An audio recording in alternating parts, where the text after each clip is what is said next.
तो चलिए, नेता प्रतिपक्ष तेजस्वी यादव देखते रहे और पावर स्टार पवन सिंह एक बार फिर से बीजेपी में शामिल हो चुके हैं। दिल्ली में एनडीए के तमाम बड़े नेताओं के साथ पवन सिंह की मुलाकात हो चुकी है और सूत्रों की माने तो आज पवन सिंह अमित शाह से भी मुलाकात कर सकते हैं और इस मुलाकात के बाद से तय हो जाएगा कि पवन सिंह चुनाव लड़ेंगे या नहीं लड़ेंगे, और लड़ेंगे तो कौन से विधानसभा सीट से चुनाव लड़ेंगे। नमस्कार, आप देख रहे हैं हेडलाइंस बिहार और मैं हूं रोशन झा।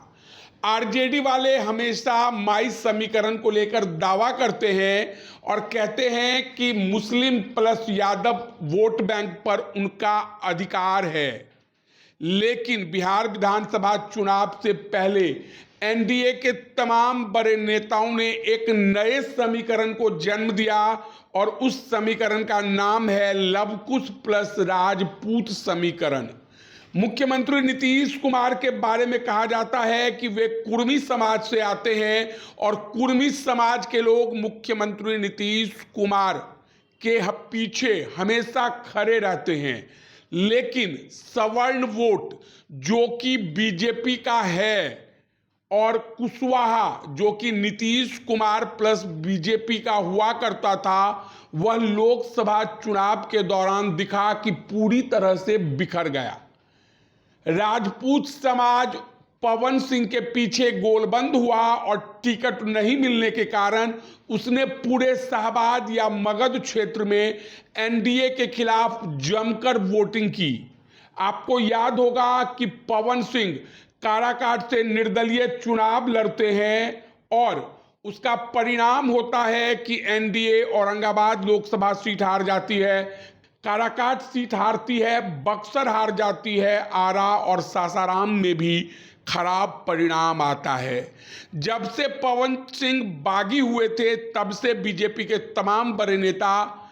पवन सिंह को वापस बीजेपी में लाने के लिए जद्दोजहद कर रहे थे, क्योंकि वे जानते थे कि इन दिनों राजपूत समाज के अधिकांश नेता बीजेपी में रहकर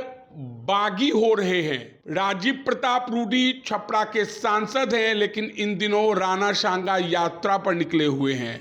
आरा के पूर्व सांसद आरके सिंह अपने ही पार्टी के शीर्ष नेतृत्व पर सवाल खड़े कर रहे हैं। तो बीजेपी को राजपूत समाज का एक नेता चाहिए था जिसके पीछे पूरा बिहार खड़ा हो जाए, और काराकाट लोकसभा चुनाव के दौरान हमने देखा था कि पवन सिंह को जिताने के लिए न सिर्फ काराकाट के राजपूत समाज के लोग बल्कि सभी समाज के लोग या पूरे बिहार से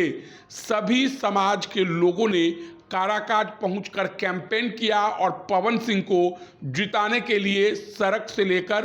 बूथ तक संघर्ष किया। तो अब पवन सिंह विधिवत बीजेपी में शामिल हो चुके हैं और अगर जातीय समीकरण पर ध्यान दें तो बिहार में 2.87 कुर्मी है, कोयरी प्लस कुशवाहा 4.21% है, और अगर इसमें राजपूत 3.45 जोड़ दिया जाए तो ओवरऑल 10 से 12% जो यह वोट है वह एक वोट बैंक बनता हुआ दिख रहा है। और इसमें अगर ब्राह्मण जोड़ दिया जाए, भूमिहार जोड़ दिया जाए या अन्य ओबीसी ईबीसी जोड़ दिया जाए तो आप देखेंगे कि बीजेपी जदयू या एक तरह से कहा जाए तो एनडीए का पलड़ा भारी है। तो जब चुनावी मैदान में इंडिया गठबंधन बनाम एनडीए के बीच लड़ाई होगी तो पवन सिंह के आने मात्र से एनडीए गठबंधन का पलड़ा भारी दिखेगा, क्योंकि पवन सिंह के पीछे एक फॉलोअर्स की संख्या है जो कि करोड़ों में है और बिहार के हर विधानसभा सीट में है। पवन सिंह जब बीजेपी या एनडीए के नेताओं के लिए प्रचार प्रसार करने जाएंगे तो ना सिर्फ राजपूत समाज के लोग बल्कि जो कोई पावर स्टार पवन सिंह के समर्थक हैं वे एनडीए को वोट करेंगे और निस्संदेह रूप से एनडीए को चुनाव में फायदा होगा। तो बहरहाल इस वीडियो में इतना ही। अगर आप हमारा ये वीडियो यूट्यूब पर देख रहे हैं तो सब्सक्राइब कर लें, फेसबुक पर देख रहे हैं तो हमारे पेज को लाइक कर दें। धन्यवाद।